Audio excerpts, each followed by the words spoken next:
capítulo 5 de Mateo y vamos a ir al versículo 9, 5:9. Bienaventurados los que procuran la paz, pues ellos serán llamados hijos de Dios. Procurar la paz es algo necesario, sobre todo para nuestros tiempos. Muchos países están en conflicto, hay guerras, hay dificultades entre su gente, entre los gobiernos. Y el Señor Jesús nos menciona acá de que debemos procurar la paz.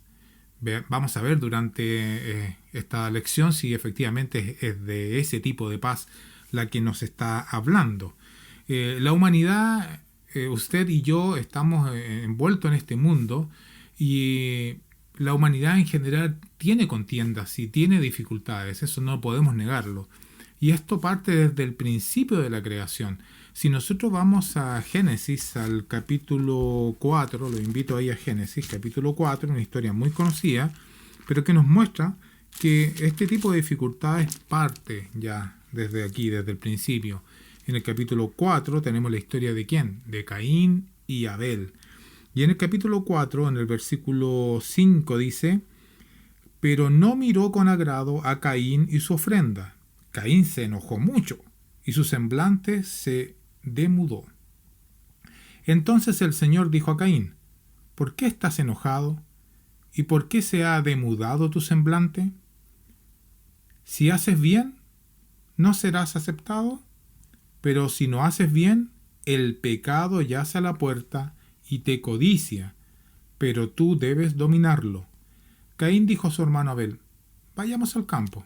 Y aconteció que cuando estaban en el campo, Caín se levantó contra su hermano Abel y lo mató. Las contiendas, las dificultades, las envidias, los problemas entre la familia, los problemas entre los semejantes. No escapamos a eso. Y aquí parte con estos hombres, Caín y Abel, que por el enojo, como le dijo el Señor a Caín: ¿por qué estás enojado? Había cambiado su semblante. Cuando uno se enoja, cambia el semblante, ¿no? A mí se me pone aquí la frente, se me arruga. ¿Por qué estás enojado? ¿Por qué cambió tu semblante? También nos da una clave, pero cuando lea ahí el texto dice: pero tú debes dominarlo. O sea, podemos dominar nuestro enojo, podemos dominar nuestras frustraciones. Pero él no lo hizo. ¿Y qué hizo finalmente? Mató a su hermano.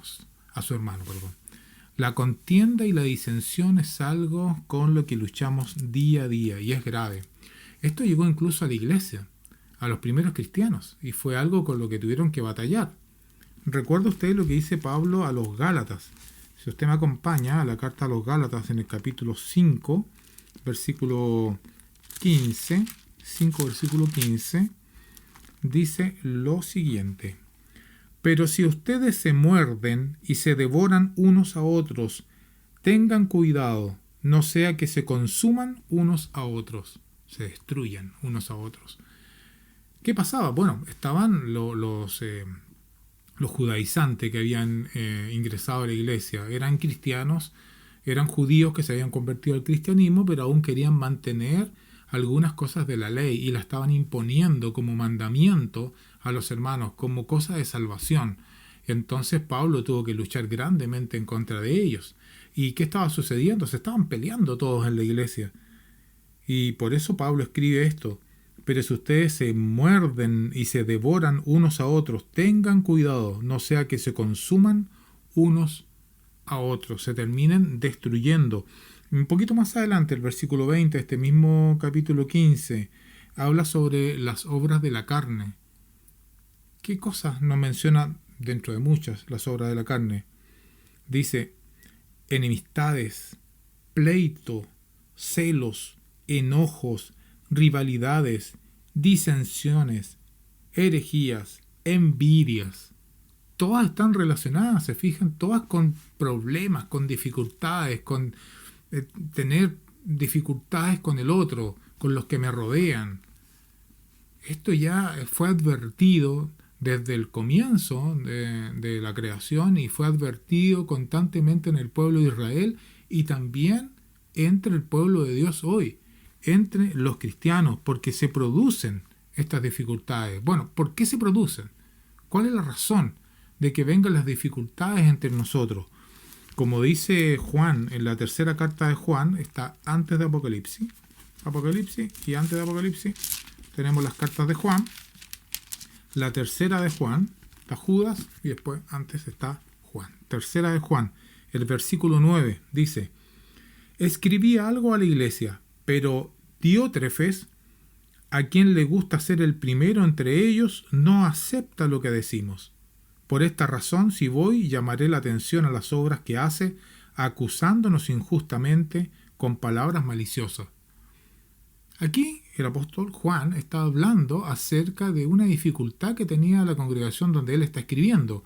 Había ahí un hermano que se llamaba Diótrefes, un poco difícil el nombre, ¿no? No sé si le pondríamos a nuestro hijo Diótrefes, pero bueno, un nombre de la época. Diótrefes.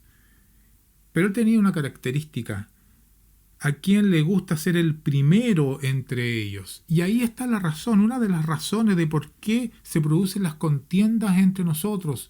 Porque hay quienes quieren ser el primero, quieren ser el mejor, quieren ser el líder, quieren ser el que manda a todos los demás. Y eso lo vemos día a día en nuestro diario vivir. Vea la televisión, prenda la televisión, vea cómo se pelean los políticos. ¿Quién quiere ser el primero? ¿Quién quiere imponer al otro su pensamiento, su ideología? ¿Cómo se pelean unos con otros? El puesto, quién está más arriba. Eso sucede en las empresas. Si usted trabaja en lo secular, se va a dar cuenta que sucede ahí, al lado suyo. Siempre está aquel que quiere ser primero, el que quiere ganarle a los otros, el que quiere imponer, poner el pie arriba de los otros. Y este hombre, Diótrefes, también le pasaba lo mismo. Y esto pasa en todos los planos de la vida, en el colegio, en la universidad, en el trabajo, en las familias.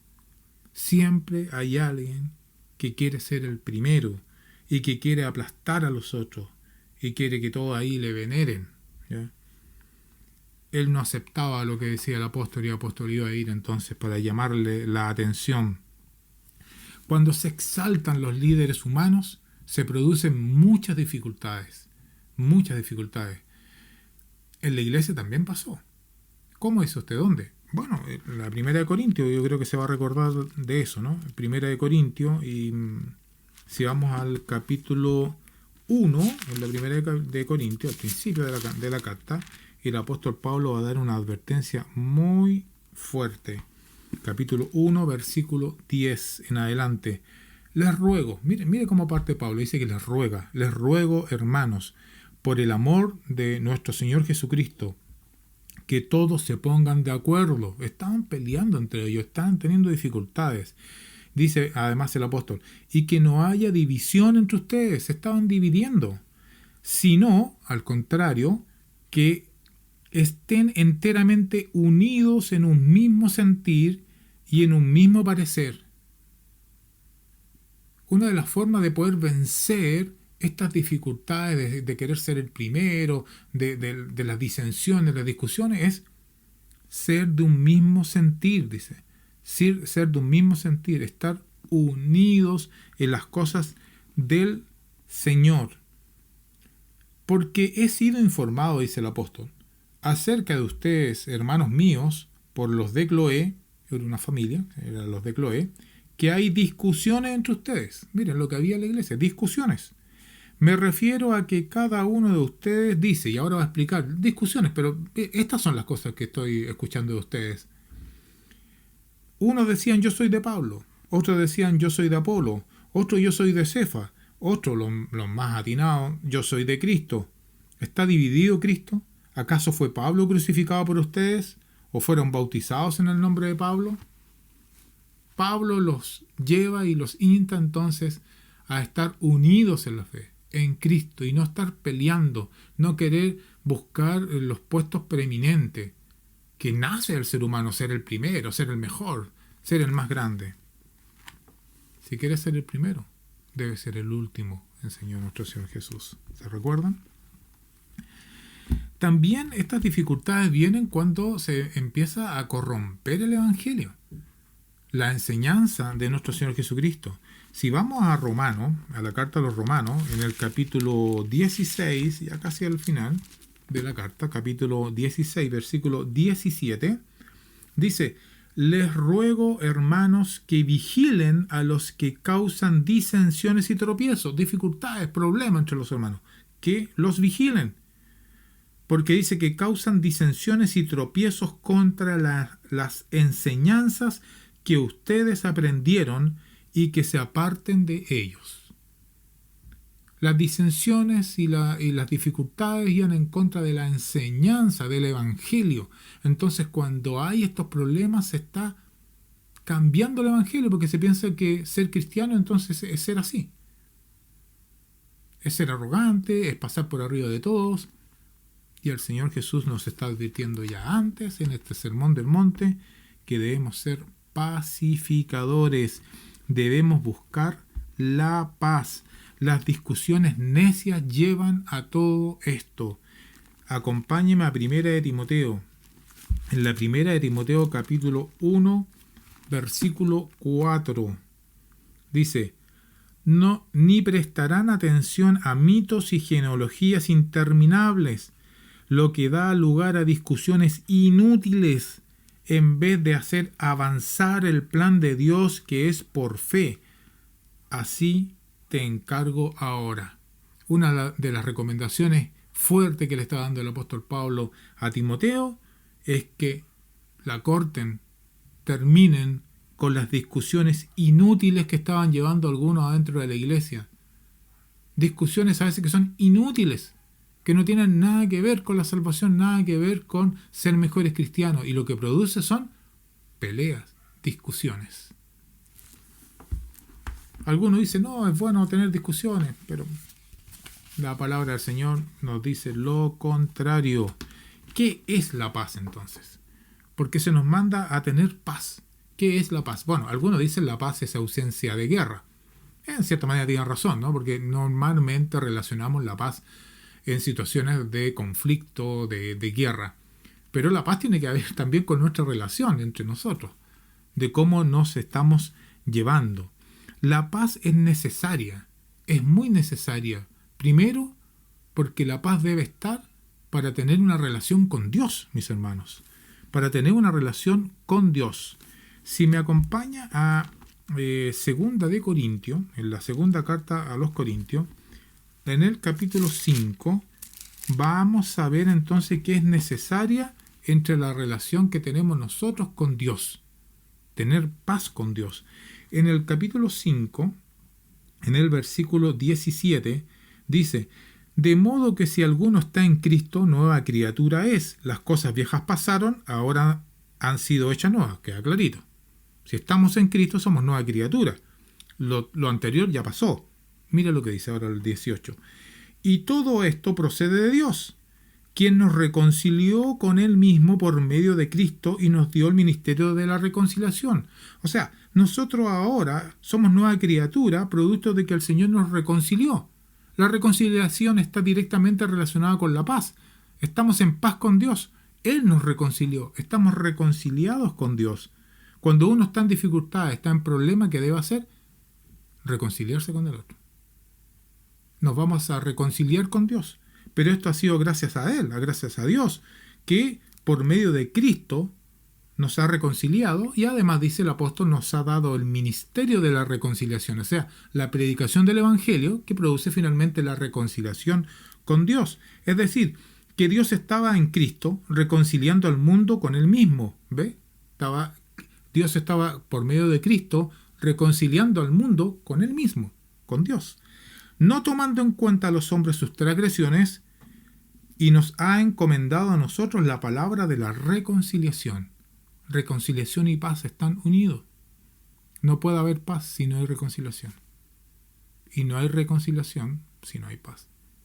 Tenemos que estar reconciliados con Dios. También debemos estar reconciliados con el prójimo, con nuestros semejantes. Es cierto que a veces tenemos algunas dificultades con los que nos rodean, y debemos estar entonces reconciliados con ellos. Con razón, el apóstol Pablo a los Efesios, en el capítulo 2, versículo 11, dice: recuerden que en otro tiempo ustedes los gentiles en la carne, que somos llamados sin circuncisión por la circuncisión hecha en la carne por manos humanas. Recuerden que en ese tiempo ustedes estaban separados de Cristo, excluidos de la ciudadanía de Israel, extraños a los pactos de la promesa, sin esperanza y sin Dios en el mundo.